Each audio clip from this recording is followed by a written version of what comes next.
Good evening বন্ধুরা, Rumpa's healthy food চ্যানেলে সব দিনের মতো আজও সবাইকে স্বাগত। আজ আমি আপনাদের জন্য নিয়ে এসেছি পেঁপে আলু পোস্তর রেসিপি। আর অনেকেই পেঁপে খেতে চায় না, কিন্তু পেঁপে আমাদের শরীরের অনেকটা উপকার। তাই পেঁপে যদি এইভাবে বানানো যায় তো সবাই পছন্দ করবে। তার জন্য আমি একটি বাজার থেকে 1 কিলো ওজনের পেঁপে নিয়ে চলে এসেছি। আর এটা দেখুন কেটেছি কতটা ফ্রেশ আর একদম নরম। তো এটা আমি ভালো করে কেটে নিলাম, ছোট ছোট টুকরো করে কেটে নিয়েছি। তার সাথে নিয়েছি 2টি আলু, আর ফোড়নে নিয়েছি কালো জিরে, কারি পাতা, লঙ্কা আর চেরা কয়েকটা কাঁচা লঙ্কা। আরও তার সাথে নিয়েছি কুচানো পেঁয়াজ, নিয়েছি পোস্ত, ওটা আমি ফাইন পেস্ট করে নেব। আর নিয়েছি হলুদ, লবণ, সর্ষের তেল। আর আমি জানেন ওগুলো কেটে আগেই ধুয়ে নিয়েছি। এখন আমি গ্যাসের ওভেনে একটি কড়াই বসিয়ে দিলাম, দিয়ে দিলাম সর্ষের তেল। ফোড়নে দিয়ে দিলাম কালো জিরে, লঙ্কা আর কারি পাতা। কারি পাতার যে ফ্লেভার, ওই ফ্লেভারটাই সবজির কে আরও একটু স্বাদে বাড়িয়ে দেয়। তো উপর থেকে দিয়ে দিলাম কুচিয়ে রাখা পেঁয়াজ।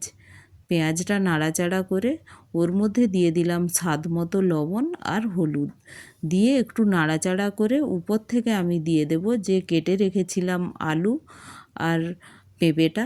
ওটা টুকরো টুকরো করে দেখুন কেটে নিয়েছি, খুব ছোট ছোট করে, যাতে সবজিটা তাড়াতাড়ি কুক হয়ে যায়।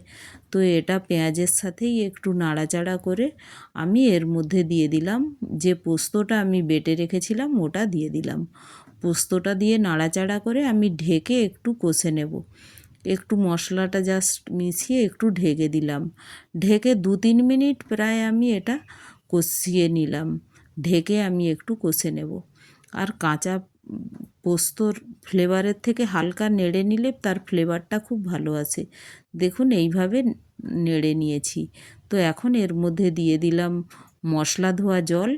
আরও একটু আমি জল দিয়ে দেব, কারণ পেঁপে আলু থেকে তো অতটা জল বেরোয় না। তাই একটু জল দিয়ে এটা ঢেকে আমি 5-7 মিনিট কন্টিনিউ কুক হতে দেব। দেখুন এখন 5-7 মিনিট হয়ে গিয়েছে। তো অনেকটাই আমার রান্না হয়ে গিয়েছে, প্রায় বয়েল হয়ে গিয়েছে আলু আর পেঁপেগুলো।